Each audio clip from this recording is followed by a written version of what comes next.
Welcome to Democracy Now!, democracynow.org, The War and Peace Report. I'm Amy Goodman. President Obama's commuted the sentences of Army whistleblower Chelsea Manning and Puerto Rican independence activist Oscar Lopez Rivera as part of more than 200 commutations issued Tuesday. Chelsea Manning is now set to be freed May 17th after Obama shortened her sentence from 35 years to 7. Attorneys for Manning say she's already the longest-held whistleblower in U.S. history. Manning leaked more than 700,000 classified files and videos to WikiLeaks about the wars in Iraq and Afghanistan and U.S. foreign policy. She's been subjected to long stretches of solitary confinement and denied medical treatment related to her gender identity. She attempted to commit suicide twice last year. Puerto Rican independence activist Oscar Lopez Rivera has been imprisoned for about 35 years, much of that time in solitary confinement. In 1981, Lopez Rivera was convicted on federal charges including seditious conspiracy, conspiring to oppose U.S. authority over Puerto Rico by force. In 1999, President Bill Clinton commuted the sentences of 16 members of the FALN, but Lopez Rivera refused to accept the deal because it did not include two fellow activists who've since been released. Under the Obama commutation order, Lopez Rivera will also be released on May 17th. On Tuesday, Obama also commuted the sentence of retired U.S. Marine Corps General James Cartwright. Last year, Cartwright admitted he lied to the FBI during an investigation into who leaked classified information to the New York Times about Stuxnet, a secret U.S. cyber warfare operation against Iran.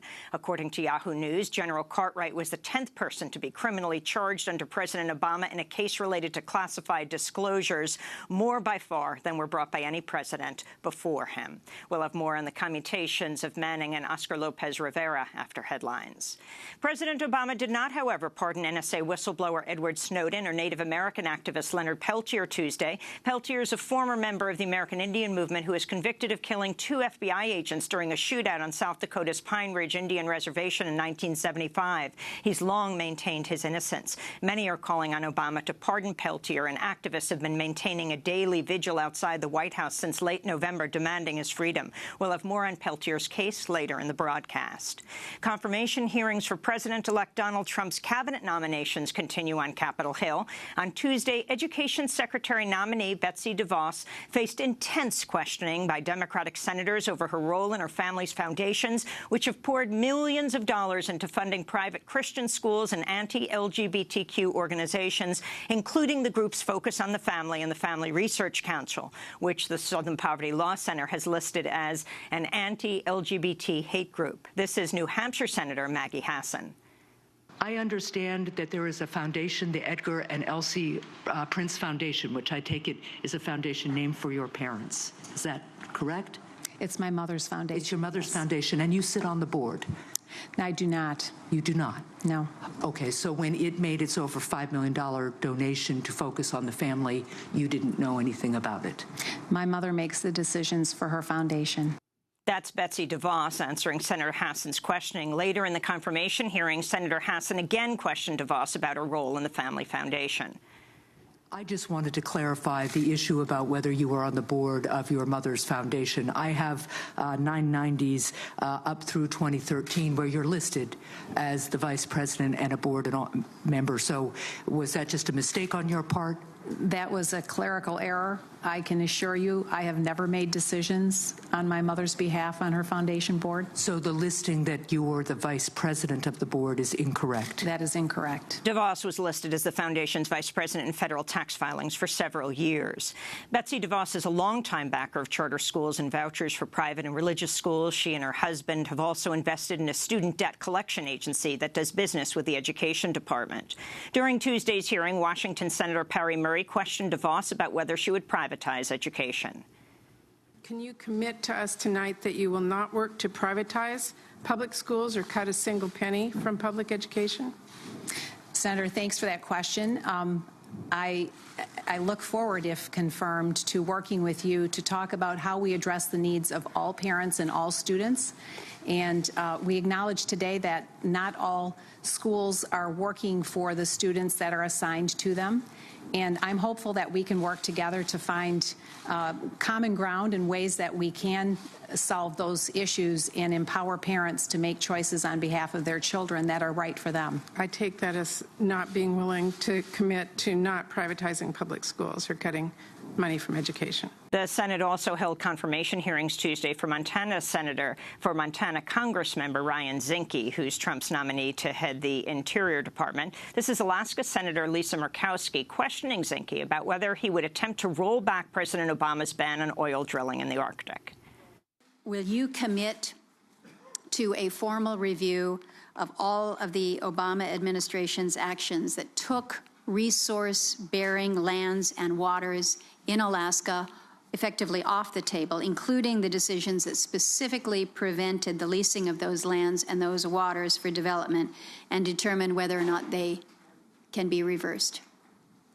Yes. I think the president-elect has said that we want to be energy independent. Today, the Senate will hold confirmation hearings for billionaire Wilbur Ross, Trump's nominee for Commerce Secretary, Oklahoma Attorney General Scott Pruitt for EPA Director, and Georgia Republican Congressman Tom Price, Trump's pick to head the Department of Health and Human Services. Price's confirmation hearing comes as a new study by the Congressional Budget Office says 18 million people could lose their health insurance if the Congress repeals major provisions of the Affordable Care Act. The office's report says the repeal would leave 32 million people without health insurance and cause the cost of insurance premiums to double over the next 10 years. Obamacare currently has a favorable approval rating of 44%. 59 House Democrats and counting now say they will not attend Trump's inauguration. The boycott began after Trump attacked civil rights icon John Lewis over the Martin Luther King Jr. holiday weekend. On Twitter, Trump called Lewis all talk, talk, talk, no action, and told Lewis he should, quote, focus on the burning and crime-infested inner cities, unquote.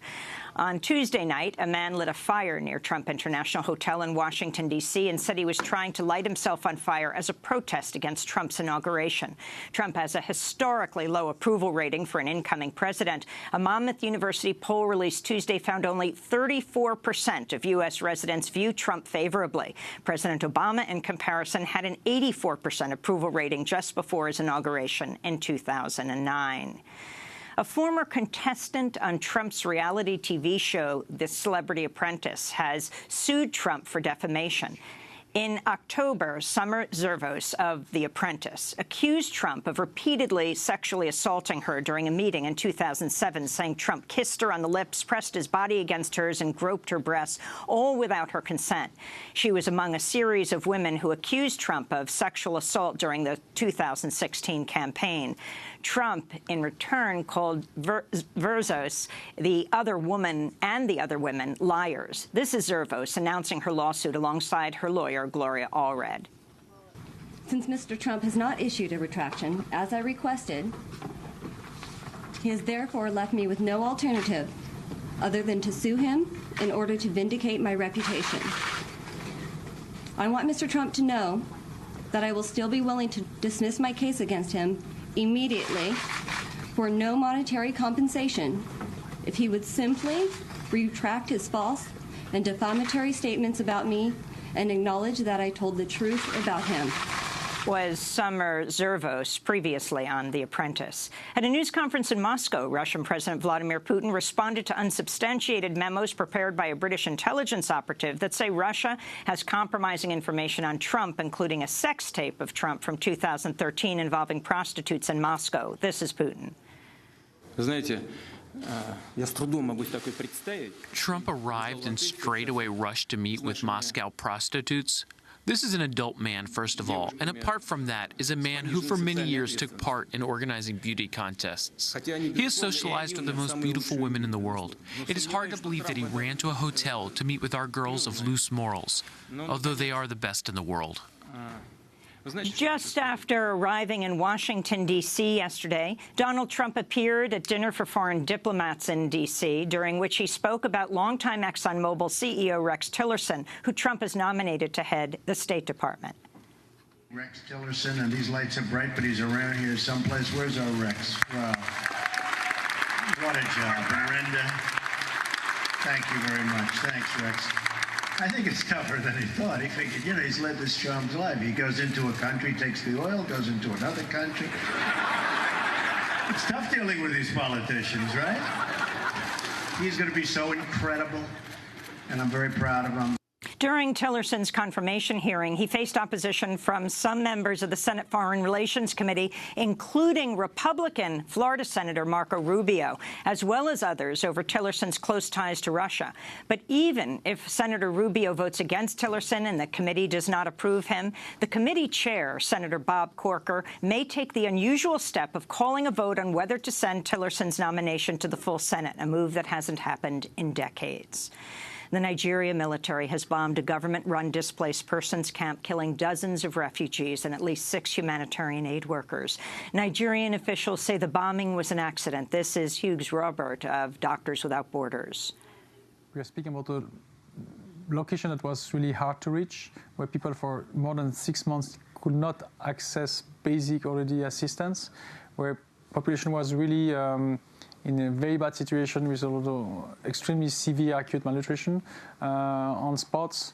And now, on top of that, now we have these mass casualties, with these massive, casualties due to a direct bombing of a highly populated area. So it's really like the worst you can imagine in terms of situation.